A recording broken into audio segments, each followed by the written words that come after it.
Hi and Assalamualaikum. My name is Babin Shaoli and my team member consists of Fazli, Najiha and Babin. Will present about last experiment, which is experiment 7, estimation of heat capacity and entropy generation. For the first part, which is abstract, the abstract of this experiment is carried out to determine the heat capacity of various metal as well as the entropy produced when these metals are lowered into a container filled with water. In this experiment, heat power calculation and entropy generation study of heat transfer. In this experiment, hot metal is applied to a beaker containing a known amount of room temperature water and is then sealed with aluminum foil to ensure the accuracy of the data collected on the temperature shift of the water in the beaker. The temperature of the water in the beaker increased slightly as the heat from the metal flowed into it, resulting in a temperature rise.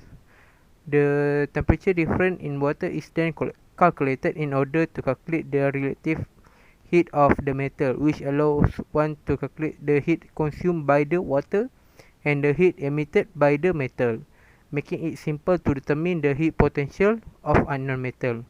Following the experiment and calculation, the heat power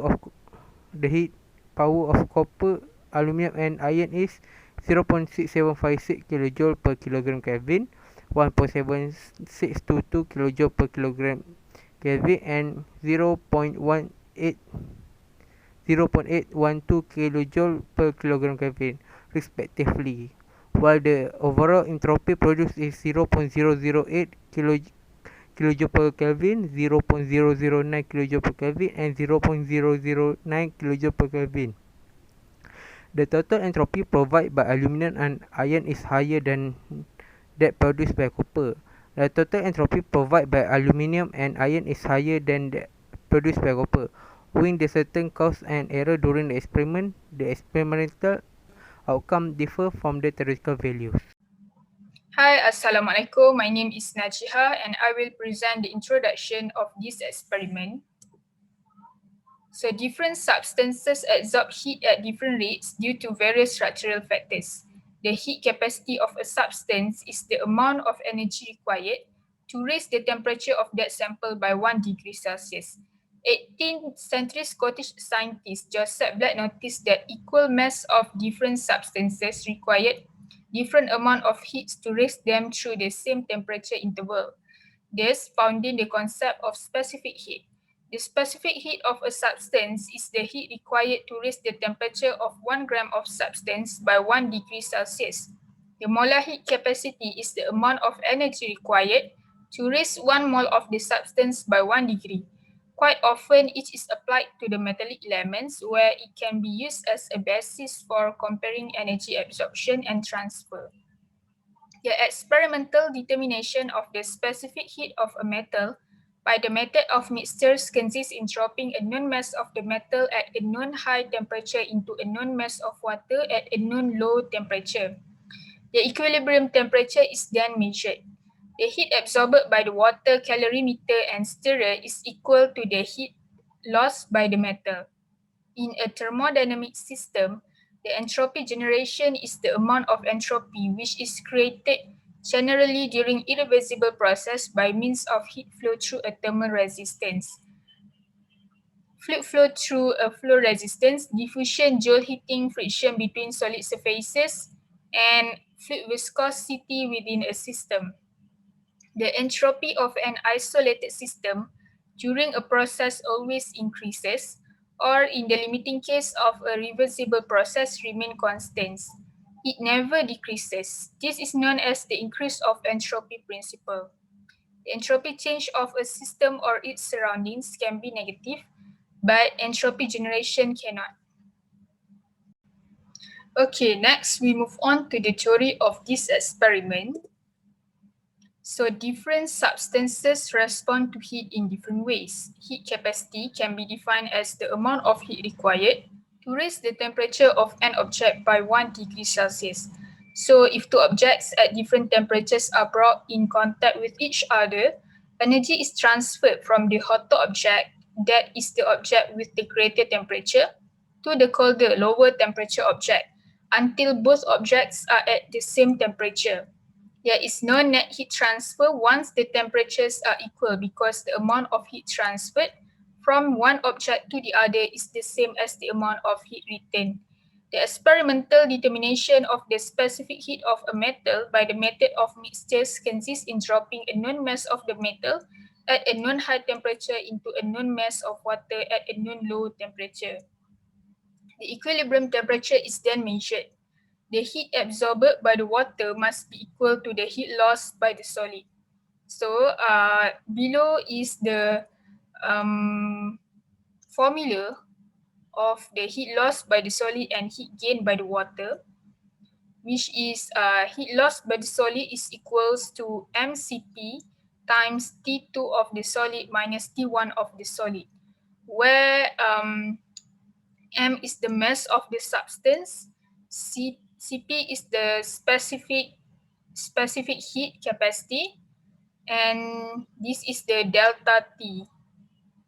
And then heat gained by the water is equals to M2 times Cp times T2 minus T1 of the water. So M2 is the mass of the water, Cp is the specific heat of the water, where the specific heat of the water is equals to 4.187 kilojoule per kilogram Kelvin. And T2 water minus T1 water is the delta T of the water. So at equilibrium, T2 solid is equals to T2 water. And then the entropy change of a system or its surroundings can be negative, but entropy generation cannot. According to increase of entropy principle, the entropy of an isolated system during a process always increases, which as generation must be greater than zero.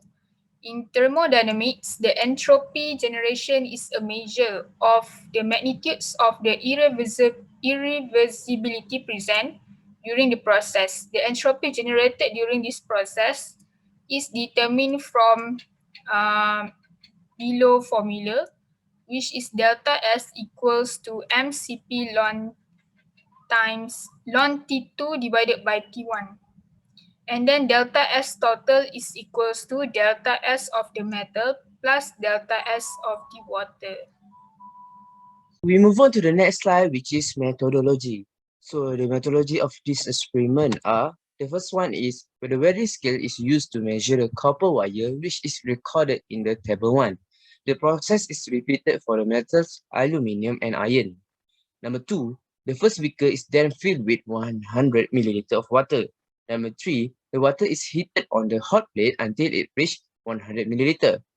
Number 4, a metal spring is connected with a copper block together. And number 5, the copper block is submerged fully in the heated water, and the copper is permitted to remain in this water until it reaches 80 degrees Celsius. Metal temperature is considered to be same as water temperature. Number 6, the second beaker is filled with 100 milliliter of water.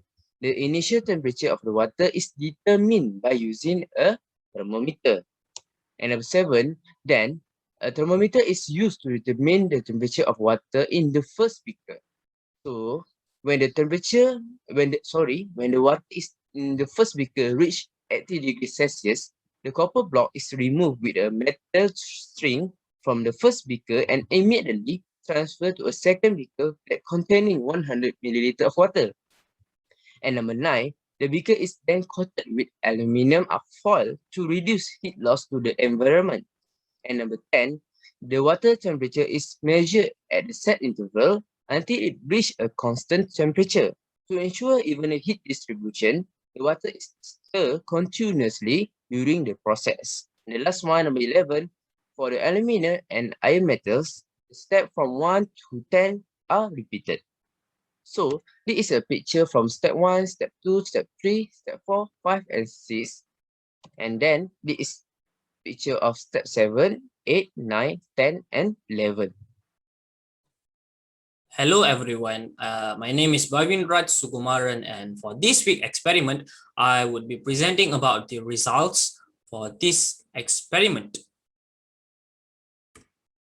So the amount of water that we used for this experiment was 100 gram, and the copper mass in kilogram is 0.1153, while the aluminium mass was 0.0378. And for the iron, the mass was 0.1105.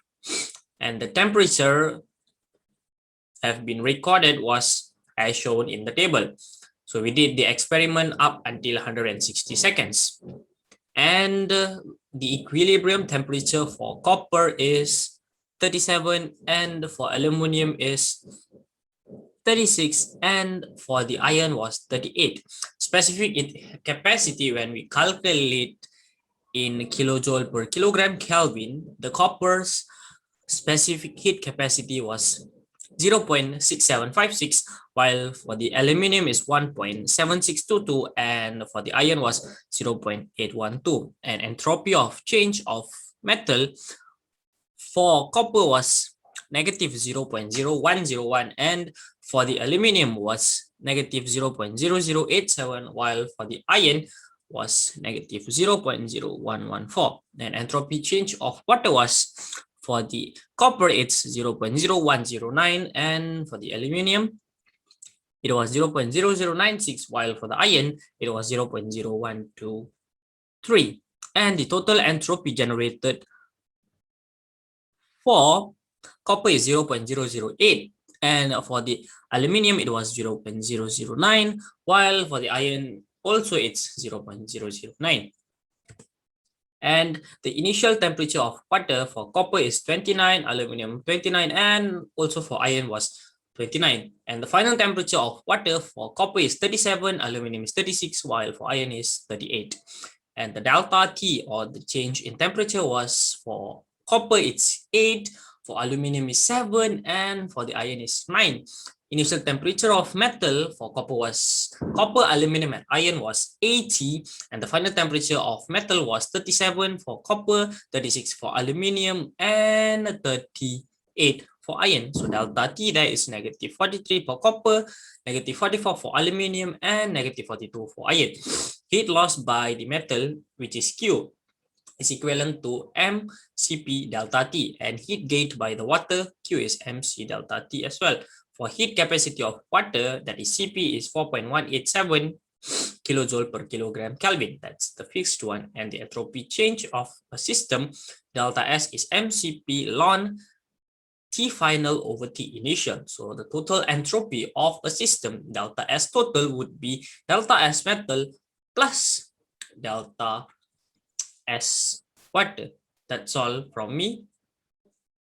For the next slide, which is the discussion of this experiment is we need to find the specific heat capacity for the metal that we use using the formula heat loss by the metal equals to heat gain by the water.